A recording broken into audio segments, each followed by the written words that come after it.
Sudahkah Anda bersaat teduh? Mari bersaat teduh. Shalom.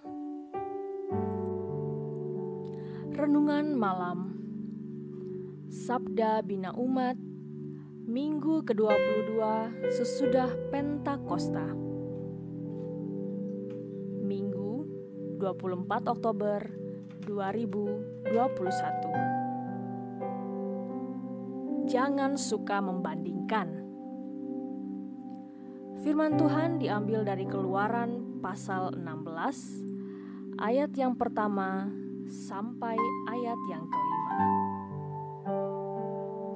Demikianlah firman Tuhan. Mana Sabat.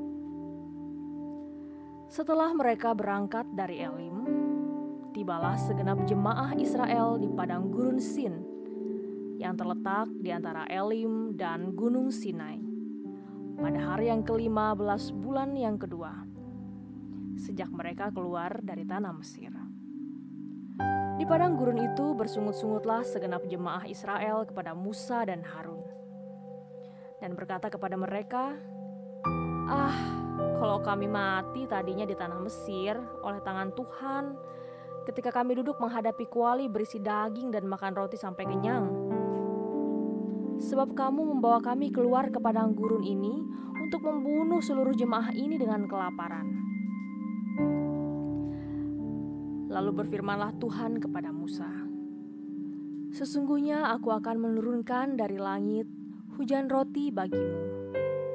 Maka bangsa itu akan keluar dan memungut tiap-tiap hari sebanyak yang perlu untuk sehari, supaya mereka kucoba apakah mereka hidup menurut hukumku atau tidak. Dan pada hari yang ke-6, apabila mereka memasak yang dibawa mereka pulang, maka yang dibawa itu akan terdapat 2 kali lipat banyaknya dari apa yang dipungut mereka sehari-hari. Demikianlah firman Tuhan. Berbahagialah orang yang mendengarkan firman Tuhan serta melakukannya dalam kehidupannya hari lepas hari. Amin.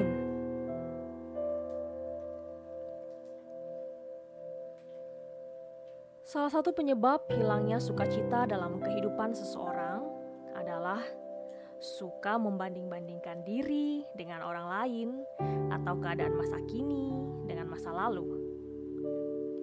Suka membanding-bandingkan diri dengan orang lain atau masa kini dengan masa lalu akan bermuara pada hilangnya damai sejahtera.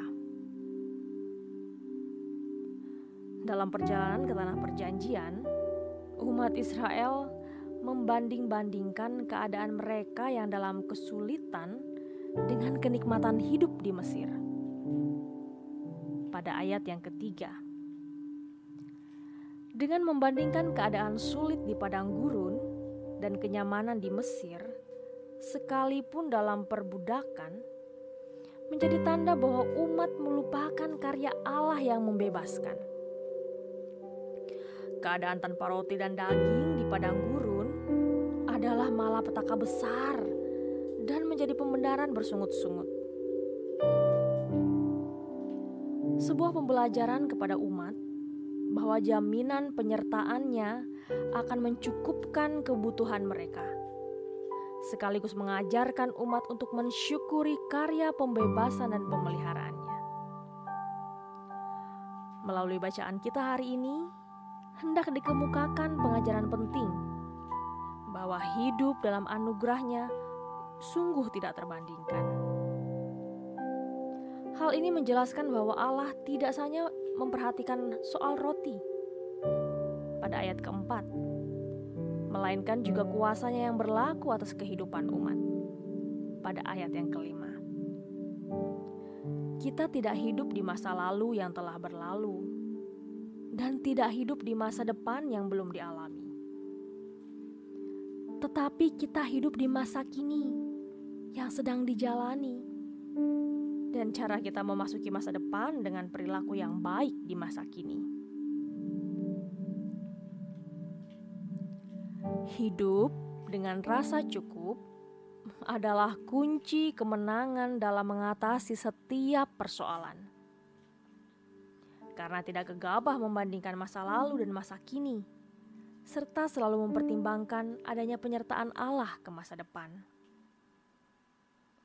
Maju terus bersama Tuhan Yesus, sebab dalam persekutuan dengannya, jerih lelah kita tidak sia-sia. Demikianlah perenungan firman Tuhan pada malam hari ini. Kiranya Tuhan Yesus mengajarkan kita untuk selalu mengakui pemeliharaan Tuhan. Tuhan Yesus memberkati.